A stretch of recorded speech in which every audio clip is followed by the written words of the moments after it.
Welcome to the session. Today I am going to do the biological classification which comes under the syllabus of first PUC. Now let us know what is biological classification. As you are aware that biology is the study of living beings. Biological classification in the sense it is the method of grouping the individuals under a specified group based upon their similarities and dissimilarities.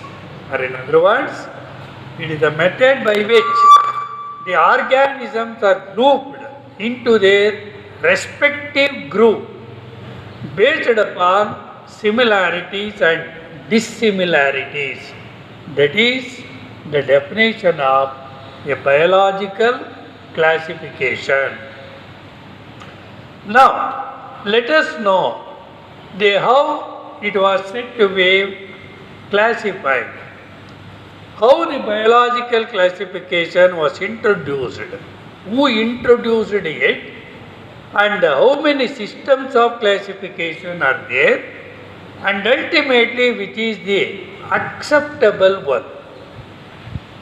Now, Aristotle, who is the father of biology, he was a philosopher. He first introduced the system of classification for the first time. So, based upon the morphological features, he classified the plants into herbs, shrubs, and trees.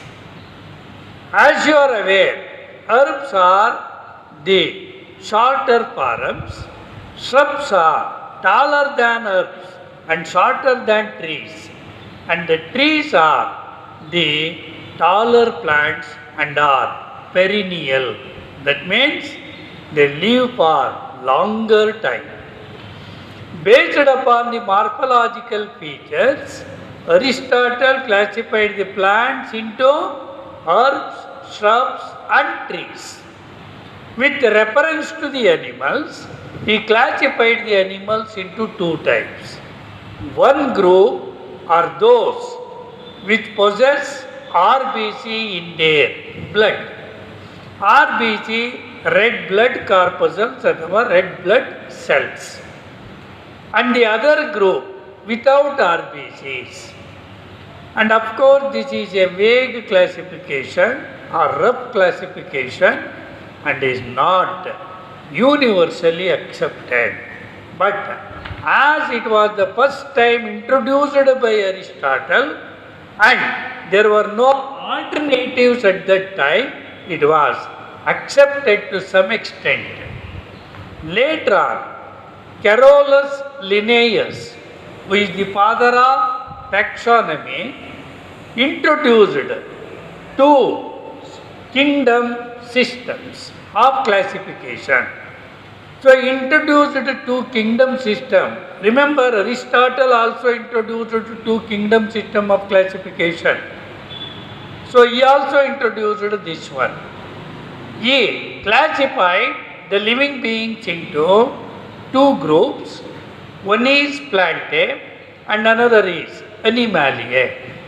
The term itself indicates that Plantae includes all plants found on the globe, and Animalia includes all animals found on the planet.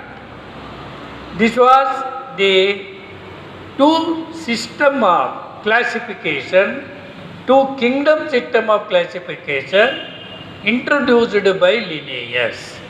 And of course it was easier to study, but it failed to explain the distinguish between unicellular and multicellular. As you are aware, unicellular are the organisms made up of single cell only, like that of protozoans. Multicellular are those wherein the body is composed of millions of cells, for example, man himself. and then failed to explain the distinguish between prokaryote and eukaryote. Prokaryote means what? Those with the primitive nucleus. Pro means primitive, karyon means nucleus. There is no distinct nucleus, or in other words, we can say those organisms possess incipient. So, nucleus or indistinct nucleus due to the absence of nuclear membrane. Nuclear membrane is the one which separate what? The nucleus from the top cytoplasm. For example, this is the cell and this is the nucleus and this is the nuclear material. Now, this one is nuclear membrane and this is cytoplasm. If at all the nuclear membrane is there, it separates the cytoplasm from the nuclear material, then we can call it as what? Distinct nucleus. If the nuclear membrane is absent like this, then there is no distinct nucleus. Then the term we call it as what? Nucleoid. Nucleoid is the region which contains the genetic material like RNA or DNA with no nuclear membrane. That means prokaryotes are those which possess incipient nucleus or with no distinct nucleus. Eukaryotes are those which possess the distinct nucleus due to the presence of nuclear membrane. Then it also failed to explain the differences between photo and non-photosynthetics. Photosynthetics are what? Autotrophs. They are able to synthesize their own food material. Example, plants. Non-photosynthetics are what? Heterotrophs. They fail to synthesize their own food. Example, animals. So this system of classification, what proposed by Linnaeus, failed to explain the distinguishing differences between unicellular and multicellular, pro and eukaryotes, photo and non-photosynthetics like that. But of course, it is easier to study because the entire life forms are grouped into Plantae and Animalia, but fail to give the detailed description between the different forms of organisms. Now later on, the Haeckel introduced three kingdom system of classification. It is, when compared to Linnaeus, is an improved one. What he did, he retained the two terminologies what they did by Linnaeus, Plantae and Animalia. He introduced newly another kingdom by name Protista. Protista includes what? It includes unicellular and eukaryotes. That means animals with single cell and the eukaryotes in the sense, though they are unicellular, they have distinct nucleus. That is, Protista includes unicellular and eukaryotes, example, protozoans like amoeba. And Plantae and Animalia, they remain as proposed by Linnaeus himself. Later, this system of classification is also unsatisfactory to explain the many events. Now, later on, four kingdom system of classification was introduced. Here, Protista, Plantae and Animalia are retained as proposed by the earlier scientists like Linnaeus and Haeckel. What introduced here? So, there is the new kingdom by name Monera. Monera includes all prokaryotes like bacteria. Whereas from Protista onwards up to Animalia, all include the eukaryotes. And of course, the four kingdom system of classification is improved one when compared to the previous what I so far explained. Now lastly, Whittaker classification. Whittaker in the year 1969, after studying all this, ultimately introduced five kingdom system of classification, which is now universally accepted by one and all.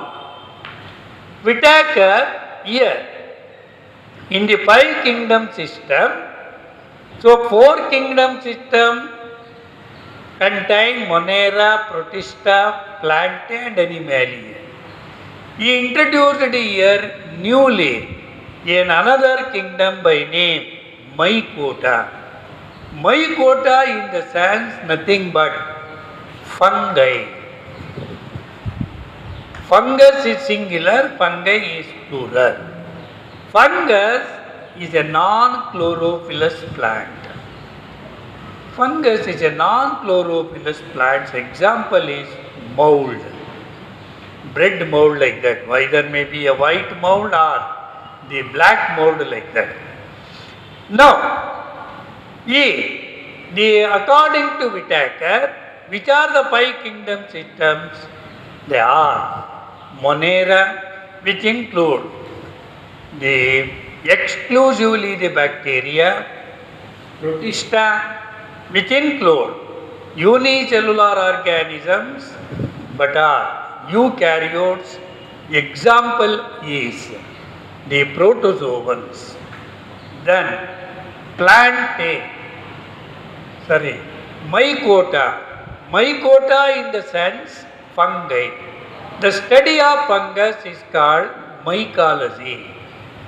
The fungi are, of course, multicellular and then eukaryotes and then the heterotrophs. So heterotrophs are those which depend on other for their food. Then Plantae. Plantae includes eukaryotes, multicellular organisms with tissue or organ system grade of organization and are autotrophs. Autotrophs are those which can synthesize their own food by photosynthesis. Then lastly, Animalia are even it is termed as Animalia. It includes eukaryotes, that is with a definite nucleus, multicellular, that is with many cells, tissue, group of cells, so organ, group of tissues, organ system, group of organs.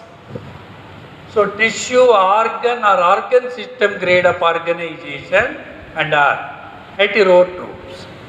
These are the five kingdom system of classification which was proposed by Whittaker, which is universally accepted.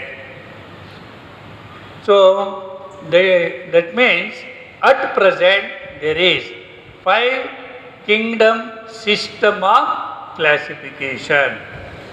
So 2 kingdom system, 3 kingdom system and 4 kingdom systems are not now at present are universally using to classify the organisms. Now let us go one by one according to the 5 kingdom system of classification proposed by Whittaker. The first kingdom what he proposed was Monera. Monera includes what? As I said earlier, it includes exclusively the bacteria. Bacteria are what? They are the sub-microscopic organisms. All are unicellular. And you find bacteria everywhere. You don't find a place where there is no bacteria or no place is free from bacteria. Bacteria are submicroscopic organisms. In general, what may be the structure of the bacteria? Remember, this is the capsulated bacteria. What do you mean by a capsulated bacteria? The bacteria which has the additional membranes for protection and is pathogenic. Pathogenic in the sense the one which causes the disease. Such bacteria are called capsulated bacteria. The bacteria which has additional coverings for its protection and causing disease is called capsulated bacteria, which is pathogenic. The non-capsulated bacteria is non-pathogenic. It will not cause any sort of the disease. In general, the structure of the bacteria is like this. It contains the cytoplasm surrounded by plasma membrane or cell membrane as found in any cell. The cytoplasm contains naked DNA with no nuclear membrane. Hence, the place where naked DNA is found is called nucleoid. And the cytoplasm do not contain any cell organelles except ribosomes. Except ribosomes. That too in bacteria, the ribosomes are the 70S ribosomes. 70S with 2 subunits, 50S and 30S. S means Schwarzschild unit or sedimentation coefficient. Except ribosomes, the cytoplasm do not contain any cell organelles. What do you mean by an organelle? Organelle is an unit of cell. As like cell is the unit of body, organelle is the unit of a cell. The cell organelles include mitochondria, ribosomes and even lysosomes, endoplasmic reticulum, the centrioles, etc. All are cell organelles. Such cell organelles are not found in the cytoplasm of bacteria except ribosomes. And then the cell membrane is get enfolded into the cytoplasm and it is called mesosome. Mesosome is nothing but what? It is an infold of the plasma membrane into the cytoplasm and it is a respiratory center for bacteria. The respiratory center in eukaryotes is mitochondria. As mitochondria is not found in a bacterial cell, the mesosome itself is the center for respiration. Then, in the capsulated bacteria, there are the additional coverings.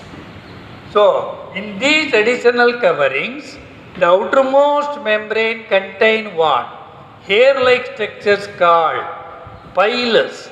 The plural form for this is pili. What is the advantage of this pili?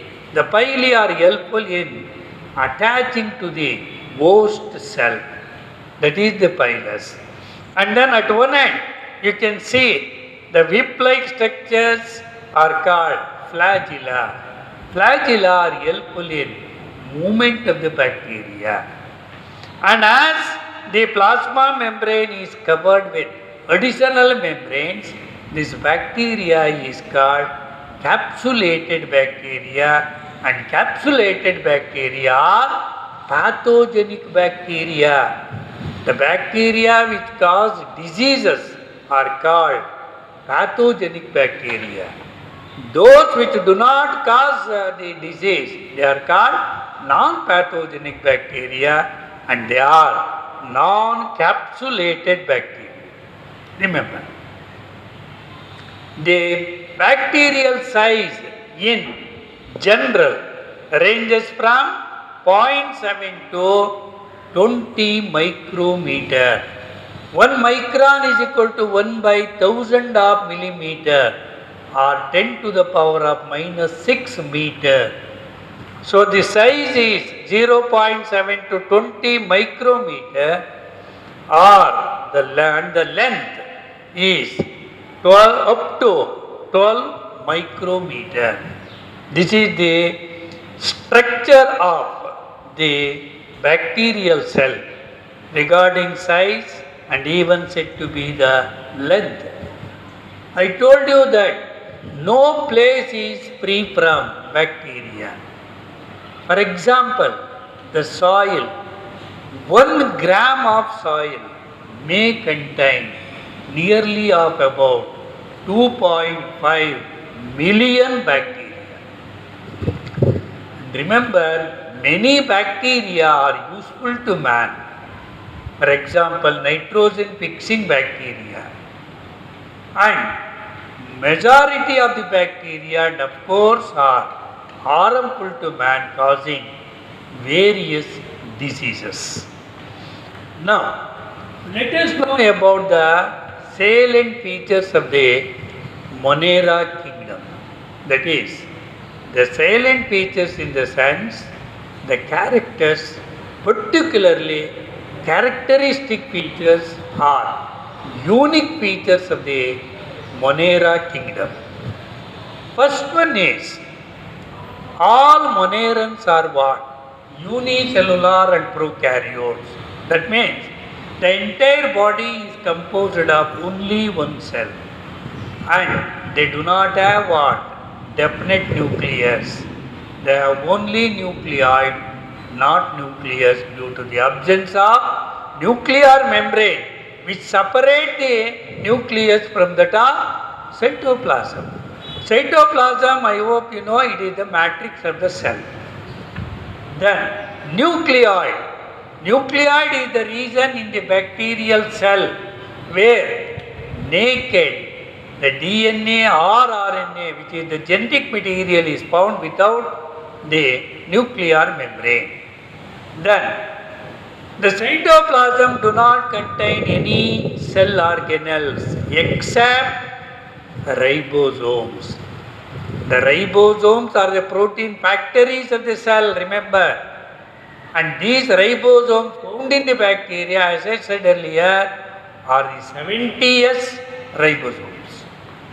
Then the cell wall of the bacteria is made of murin. Murin is nothing but peptide, that is protein, and polysaccharides, that is nothing but a complex sugar, that means carbohydrate. That means cell wall is made of both protein and the carbohydrate. Then regarding nutrition, how they will obtain their food? There are various ways. Some of the bacteria are what? Autotroph. They can synthesize their own food based upon the source of energy. For example, some bacteria synthesize their own food by making use of what? Sunlight. Such bacteria are called photosynthetic bacteria. And some other bacteria make use of the energy that is obtained during the chemical reaction. And such bacteria are called chemosynthetic bacteria. And of course, both of them are what? Autotrophs. And the rest are what? Heterotroph. That means depend upon the other for their food. And some are symbionts. Symbionts in the sense living together for mutual benefits. Say for example, the rhizobium is a bacteria found in the root nodules of what? leguminous plants like that of the groundnut. What is the use of that bacteria to the plant? That bacteria, Rhizobium, picks atmospheric nitrogen. Nitrogen is plenty in atmosphere. Up to about 70 to 73% in the atmosphere is what? Nitrogen. Whereas oxygen is about 21%. But nitrogen is up to 73%. But plants are not able to fix up what? The gaseous nitrogen. In order to make use of the nitrogen, it should be converted into what? Nitrate. NO3, nitrate. And that the job is done by Rhizobium bacteria found in the root nodules of the leguminous plants like that of the groundnut. In that root nodule, the bacteria lives. It picks the atmospheric nitrogen and converts it into nitrate, and that is available to the plant for its growth. In turn, what plant provide? Plant provide both food and shelter. That means the plant and even the bacteria are mutually benefited, and such an association is called the symbionts or symbiosis, and those which involved in that process can be referred as symbionts. Here the symbionts are the leguminous plant and that of the bacteria. Then many bacteria are parasites. What do you mean by a parasite? The parasite is the one which depends on the other for its survival. So the one on which it depends is the host, and the bacteria is considered to be the parasite. The association between the parasite and the host is called parasitism. Here the bacteria is beneficial, whereas the host is affected. Sometimes it even may lead to the death of the host. So the one which depends upon the other by causing the diseases is called a parasite. Then, regarding reproduction, the major type of reproduction in bacteria is what? Asexual reproduction. That too by what? Fission. What do you mean by a fission? Fission is nothing but the division of the body into two parts, and each part may get developed into a new individual. If at all the body is cut into two parts and each part develop into a new individual, then such a fission is called binary fission. And if at all the body is cut into more than two parts and each part develop into new individual, then it is called multiple fission. The bacteria multiplies for every 20 minutes. Remember, such a rapid rate of multiplication you find in the bacteria. And some bacteria, in addition to that asexual reproduction, show a primitive type of sexual reproduction.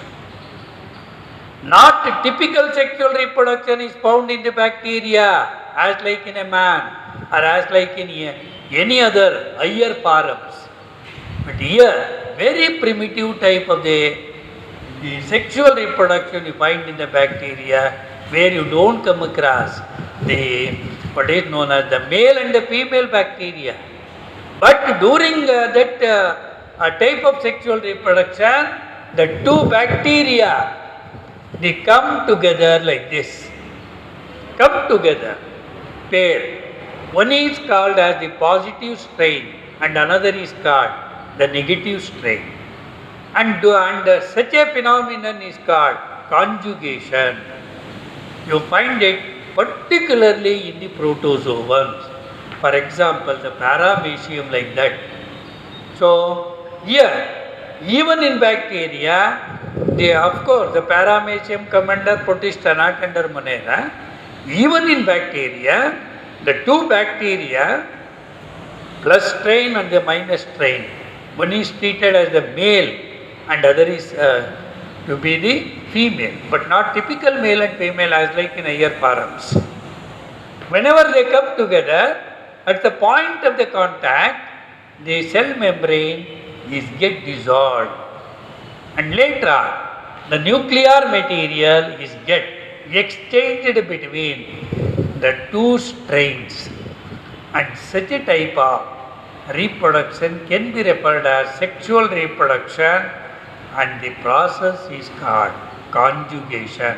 Remember, conjugation is a primitive type of sexual reproduction found in lower forms like that of the Monera and even the Protista like that of the Paramecium. In no way it is comparable to that of higher forms. So totally I can say that in bacteria the main type of reproduction is asexual reproduction, whereas some bacteria show a primitive type of the sexual reproduction by name conjugation, wherein the two bacteria come together and then exchange their genetic material, that is reproduction. And then lastly, where they are found, distribution. They are cosmopolitan in distribution. What do you mean by a cosmopolitan in distribution? Cosmopolitan distribution means found everywhere. They are found in the soil, in the air, the deep ocean floor, and even in the Arctic zone, and even in the hot springs, and even in the extreme environmental conditions where there is severe the high temperature. They can resist even up to about 80 degrees Celsius like that. So and then even in the extreme colder areas like that Arctic zone